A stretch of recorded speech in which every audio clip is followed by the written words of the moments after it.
ഒരു ചോദ്യം ഞങ്ങൾ ചോദിക്കാണ് വെള്ളപ്പള്ളി നടേശനോട്. ചോദ്യം നമ്പർ 1. കഴിഞ്ഞ 9 കൊല്ലം കേരളം ഭരിക്കുന്ന പിണറായി വിജയന്റെ ഗവൺമെന്റ് ഈഴവ സമുദായത്തിന് എന്തു കൊടുത്തു? കേരളത്തിന്റെ ജാതി സെൻസസും ഇവിടുത്തെ ജാതി പട്ടികയും സാമുദായിക പട്ടികയും അതിന്റെ ഒരു വൈറ്റ് പേപ്പർ മുന്നിൽ വെച്ച് ചർച്ച ചെയ്യാൻ ബഹുമാനപ്പെട്ട വെള്ളാപ്പള്ളി നടേശൻ അങ്ങേക്ക് സമയമുണ്ടോ? അങ്ങേക്ക് സൗകര്യമുണ്ടോ? 9 കൊല്ലം പിണറായി വിജയൻ എന്താ കൊടുത്തത്? എന്താ നിങ്ങൾ ചോദിക്കാത്തത്? കറണ്ട് അതല്ലേ? എന്നിട്ടല്ലേ നമ്മളൊന്ന് ബാക്കടിക്കുക? കറണ്ട് പൊളിറ്റിക്സ് നിങ്ങൾ പറ. ഞങ്ങൾ എല്ലാ മണ്ഡലത്തിലും കോളേജ് ഇല്ലാത്ത മണ്ഡലങ്ങളിൽ കോളേജ് കൊടുക്കാൻ പറഞ്ഞു. കേരളത്തിന്റെ 140 നിയോജക മണ്ഡലങ്ങളിൽ കോളേജ് ഇല്ലാത്ത കോൺസ്റ്റിറ്റ്യുവൻസി ഉണ്ടാകാൻ പാടില്ല. കേരളം ഇന്ത്യയിൽ വിഭിന്നമാണ്. മലയാളത്തിന്റെ മക്കള് അങ്ങകലെ അമേരിക്കയിലെ സിലിക്കൺ വാലിയിലാണ്, സാൻ ഫ്രാൻസിസ്കോയിലാണ്. അമേരിക്കയുടെ ജനറൽ ആശുപത്രിയിലെ സീനിയർ സർജൻ മലയാളിയുടെ മക്കളായതിന്റെ പിന്നില് ലോകത്തിലെ എല്ലാ രാജ്യങ്ങളിലും മലയാളികൾ പരന്നു കിടക്കുന്നതിന്റെ പിന്നില് GCCയിൽ അറേബ്യൻ രാജ്യങ്ങളിലെ ടെക്നോക്രാറ്റുകളായി, ബ്യൂറോക്രാറ്റുകളായി, കൺസൾട്ടന്റുകളായി നമ്മളുടെ മക്കൾ മാറിയതിന്റെ പിന്നില് ഐക്യ ജനാധിപത്യ മുന്നണിയുടെ ഭരണകൂടം നമ്മൾ കണ്ട തലമുറ ഫുഡ്, ഷെൽട്ടർ, ക്ലോത്ത് പ്രശ്നങ്ങളൊക്കെ മലയാളിക്ക് തീർന്നു. ദാരിദ്ര്യം അസ്തമിച്ചു പോയി. നമ്മുടെ റേഷൻ കടകളിൽ നിന്ന് അരി വാങ്ങുന്നത് പോലും ഔട്ട് ഓഫ് സ്റ്റാൻഡേർഡായി കണ്ട ഒരു തലമുറയിലേക്ക് നമ്മൾ എത്തി. നമ്മുടെ പ്രദേശത്തെ ഗവൺമെന്റ് കമ്മ്യൂണിറ്റി സെന്ററുകളിൽ പോകാതെ പഞ്ചനക്ഷത്ര ആശുപത്രികളിൽ പോകുന്നത് സ്റ്റാറ്റസ് സിംബലായി മാറിയ ഒരു കമ്മ്യൂണിറ്റിയുടെ ജനറേഷൻ ചേഞ്ചിനെ നമ്മൾ കണ്ടു. ഗ്ലോബൽ ഇൻവെസ്റ്റർ മീറ്റ് ഞങ്ങൾ പരിചയപ്പെടുത്തി. ലോകത്തിന്റെ മുഴുവൻ വിഭവങ്ങളും ഉപയോഗപ്പെടുത്താൻ പബ്ലിക് സർവീസ് കമ്മീഷന്റെ PSCയുടെ ക്ലർക്ക് പരീക്ഷക്കപ്പുറം ചക്രവാളങ്ങൾ ഉണ്ടെന്ന് മലയാളത്തിന്റെ കുട്ടികളോട് പറഞ്ഞു. ലോകത്തിന്റെ ഭൂമിയിലേക്ക് വിശാലമായി അവരെ പറക്കാൻ IELTS-ഉം TOEFL-ഉം എഴുതി നമ്മുടെ കുട്ടികൾ ഈ മണ്ണിൽ നിന്ന് പറന്നുപോയി. കോട്ടയത്തും ഇടുക്കിയിലും പല ഗ്രാമങ്ങളിലും വലിയ വീടുകളിലൊന്നും കുട്ടികളില്ല ലോകത്ത്.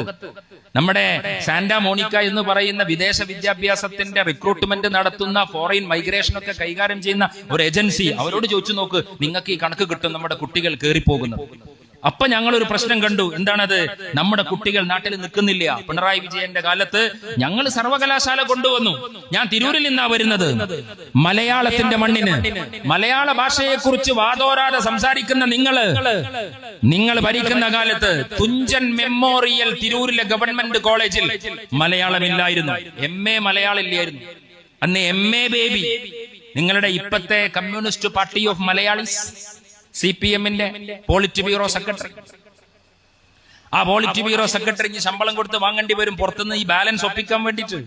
ഹിന്ദിക്കാരന്റെ ബാലൻസ് ഒപ്പിക്കാൻ വേണ്ടിയിട്ട് നിങ്ങൾക്ക് പുറത്തുനിന്ന് കടമെടുക്കേണ്ടി വരും. പ്രിയപ്പെട്ട MA ബേബി പാർട്ടിയുടെ പോളിറ്റ് ബ്യൂറോ സെക്രട്ടറി ആകുമ്പോൾ അദ്ദേഹത്തിന്റെ പ്രൊഫൈല് കേരളത്തിന്റെ മുൻ വിദ്യാഭ്യാസ മന്ത്രിയാണ്. തുഞ്ചൻ കോളേജിൽ വന്നപ്പോ കുട്ടികൾ സങ്കടത്തോടെ പറഞ്ഞു, തുഞ്ചൻ കോളേജിൽ എന്തില്ല? മലയാളം വിഷയം പഠിക്കാനില്ല. ഒന്ന് ആലോചിച്ച് നോക്കിയെങ്കിൽ മൂപ്പര് എന്താ പറഞ്ഞെന്നറിയാം? ബേബി സംസാരിക്കുമ്പോ പിന്നെ അങ്ങനെ പറയുള്ളൂ. മൂപ്പര് പറഞ്ഞത്, തിരൂരിലെ തുഞ്ചൻ കോളേജില് നജാഫെ MA മലയാളം വരാൻ ഞാൻ ഇവിടുന്ന് പോകുന്ന മാവേലി എക്സ്പ്രസ് തിരുവനന്തപുരത്ത് എത്തുന്ന സമയം മാത്രം നോക്കിയാൽ മതി. എത്ര ടൈമാണ് നോക്കിയാൽ അതിന്റെ മണിക്കൂർ എണ്ണിക്കഴിഞ്ഞാൽ അപ്പോത്തിനും ഇങ്ങോട്ട് മലയാളത്തുനിന്നാണ്. മാവേലി എക്സ്പ്രസും മലബാർ എക്സ്പ്രസും ഒരുപാട് പോയി തിരുവനന്തപുരത്തേക്ക്. പക്ഷെ തിരിച്ചു വരുന്ന വണ്ടിയിലൊക്കെ റെയിൽവേ സ്റ്റേഷനിൽ കാർഗോല് കാത്തുന്നപ്പോ MA ബേബിയുടെ മലയാളം MAയുടെ ഒരു റെക്കഗ്നീഷനും ഞങ്ങൾ കണ്ടില്ല. അവസാനം തന്റെ സദസ്സിലേക്ക് പച്ചക്കുപ്പായിട്ട ടീച്ചർ വന്നപ്പോ പച്ചബോർഡ് വെച്ച ഇക്കോ ഫ്രണ്ട്ലി സ്കൂളിൽ ഞങ്ങൾ പച്ചബോർഡ് വെച്ചപ്പോ ലീഗിന്റെ പച്ചബോർഡാണെന്ന് പരിഹസിച്ചപ്പോ കുട്ടികൾക്ക് A+ വാങ്ങി മിടുക്കരായപ്പോ അബ്ദുറബ് ഭരിക്കുന്ന കാലത്ത് മലപ്പുറത്തെ സ്കൂളിന്റെ വരാന്തയിൽ കയറി നിൽക്കുന്ന പോത്തിനു പോലും A+ ഉണ്ടെന്ന് നിങ്ങൾ പരിഹസിച്ച സാക്ഷാൽ അബ്ദുറബ് കേരളത്തിന്റെ വിദ്യാഭ്യാസ മന്ത്രിയായപ്പോ തുഞ്ചൻ കോളേജിൽ MA മലയാളം വന്നു എന്ന് മാത്രമല്ല, മലയാളം സർവകലാശാലയിൽ ഞങ്ങൾ കൊടുത്തു. ഞാൻ പറയുന്നത് ആ സർവകലാശാലക്ക് കൊടുത്തു. ഞങ്ങൾ കേരളത്തിന്റെ ഇക്കോസിസ്റ്റത്തെ സ്റ്റഡിയാക്കി മലയാളത്തിന്റെ മണ്ണിനെ പ്രബുദ്ധമാക്കി നിർത്തി. ഇവിടെ ഓഫ് ക്യാമ്പസുകൾ കേരളത്തിലേക്ക് കൊണ്ടുവരാൻ വേണ്ടി ഞങ്ങൾ ശ്രമിച്ചു. B. ശ്രീനിവാസൻ അതിന് അസൈൻമെന്റ് കൊടുത്തു. SFIയുടെ വേട്ട സംഘം ശ്രീനിവാസന്റെ മുഖത്തടിച്ചു. തിരുവനന്തപുരത്തെ കോവളത്തെ ഹോട്ടൽ മുറിയിലേക്ക് പോകുമ്പോ നിങ്ങൾ കേരളത്തെ മാറ്റി തീർത്ത കോലമാണിത്. നിങ്ങൾ കേരളത്തെ മാറ്റി തീർത്ത രൂപമാണിത്. അതുകൊണ്ട് നമ്മുടെ മലയാളത്തിന്റെ മണ്ണിനെ കുഞ്ഞിനെ രക്ഷപ്പെടുത്താൻ, നവയൗവനത്തെ രക്ഷപ്പെടുത്താൻ, നമ്മുടെ ചെറുപ്പക്കാരെ രക്ഷപ്പെടുത്താൻ കേരളം ഒരു റൈറ്റ് ഡെസ്റ്റിനേഷൻ അല്ല ഹയർ എഡ്യൂക്കേഷന് എന്ന് ലോകത്തിന്റെ മുന്നിൽ അപഖ്യാതി ഉണ്ടാകുന്ന മട്ടില് കേരളത്തിന്റെ സാമൂഹ്യ അന്തരീക്ഷം കലങ്ങി നിൽക്കുകയാണ്. എല്ലാ മേഖലയും മുരടിച്ചു നിൽക്കുകയാണ്. മലയാളത്തിന്റെ മഹാനടൻ പ്രിയപ്പെട്ട മോഹൻലാലിന് പോലും സംഘി സൈബറിടത്തെ RSSന്റെ കാക്കി ട്രൗസറിന്റെ മുന്നിൽ സല്യൂട്ട് അടിച്ച് നിൽക്കേണ്ടി വരികയാണ്.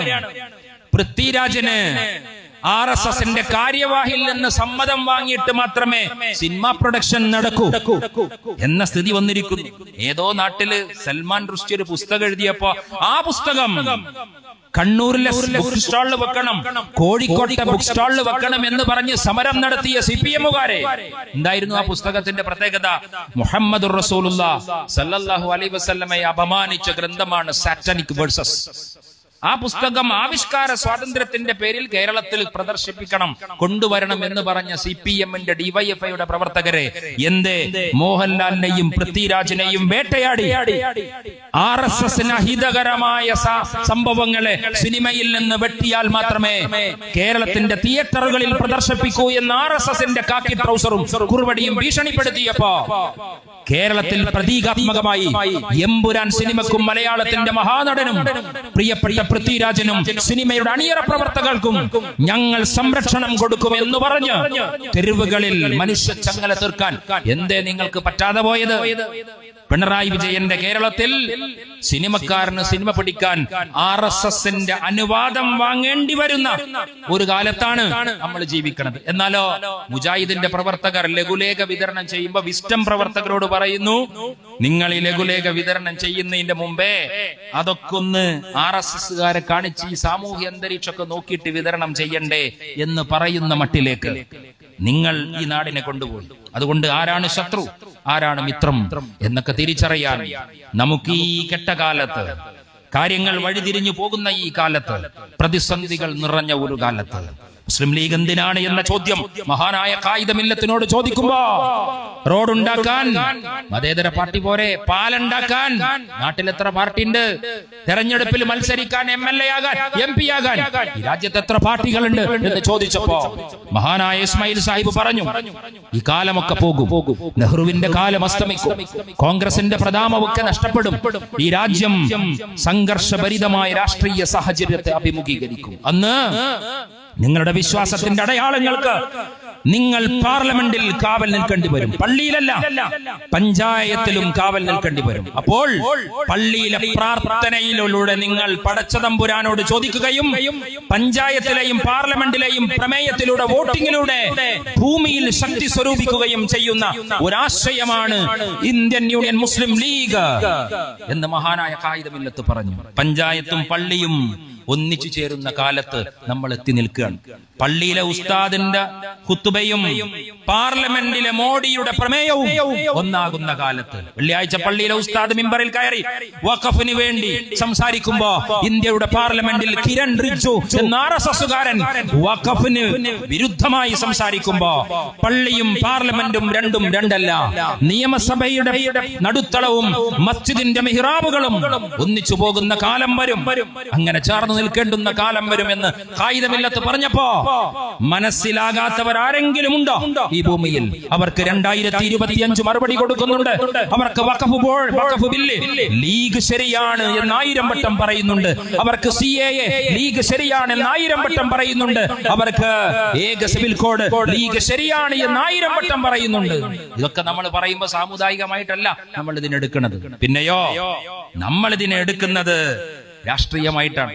വഖഫിലേക്ക് വരുമെന്ന് പറഞ്ഞപ്പോ നമ്മൾ പറയാണ്, നാളെ ക്രൈസ്തവ ചർച്ചുകളുടെ മുറ്റത്തും RSSന്റെ വണ്ടി ഉണ്ടാകും. ഞങ്ങൾ പറയാണ്, വഖഫിന് മഹാറാലി കോഴിക്കോട്ട് നടത്തിയ മഹാസമ്മേളനത്തിൽ പാണക്കാട് തങ്ങൾ പ്രസംഗിക്കുമ്പോ ഞങ്ങൾ ഈ നാട്ടിലെ ഇതര സമൂഹത്തോട് പറയാണ്, ഈ രാജ്യത്തിലെ ക്രൈസ്തവ സഭകളുടെ സ്വത്തുക്കളുടെ പറ്റി RSSന്റെ ഓർഗനൈസർ ലേഖനം എഴുതുമ്പോ RSSന്റെ ഓഫീസിൽ നിന്ന് ക്രൈസ്തവ സഭകളുടെ മുറ്റത്തേക്ക് ബുൾഡോസർ പോയാൽ ആരുമില്ലെങ്കിലും കോഴിക്കോട്ടെ കടപ്പുറത്ത് ഇന്ത്യൻ യൂണിയൻ മുസ്ലിം ലീഗിന്റെ പ്രവർത്തകർ ഈ രാജ്യത്തിലെ ക്രൈസ്തവ സമൂഹത്തിന്റെ ഗുരുദ്വാരകളുടെ സംരക്ഷണം സംരക്ഷണത്തിന് ഞങ്ങൾ ഉണ്ടാകും. ഞങ്ങൾ സിവിൽ കോഡിന് വേണ്ടി ഇറങ്ങുമ്പോൾ ശരീഅത്ത് സംരക്ഷിക്കാൻ മാത്രമല്ല, ക്രിസ്ത്യൻ കോഡിനെ സംരക്ഷിക്കാൻ, സിഖ് കോഡിനെ സംരക്ഷിക്കാൻ, ഈ രാജ്യത്തിലെ മുഴുവൻ വിശ്വാസങ്ങളെയും സംരക്ഷിക്കാനുള്ള പ്രതിരോധത്തിന്റെ കവചമാണ് ഇതെന്ന് ഈ നാട്ടിലെ ജനങ്ങളെ ബോധ്യപ്പെടുത്താൻ ആഗ്രഹിക്കുകയാണ്. അതുകൊണ്ട് ഈ സൂക്ഷ്മതയോടെ, ഈ പ്രബുദ്ധതയോടെ നമ്മുടെ രാഷ്ട്രീയത്തെ കൈകാര്യം ചെയ്യാൻ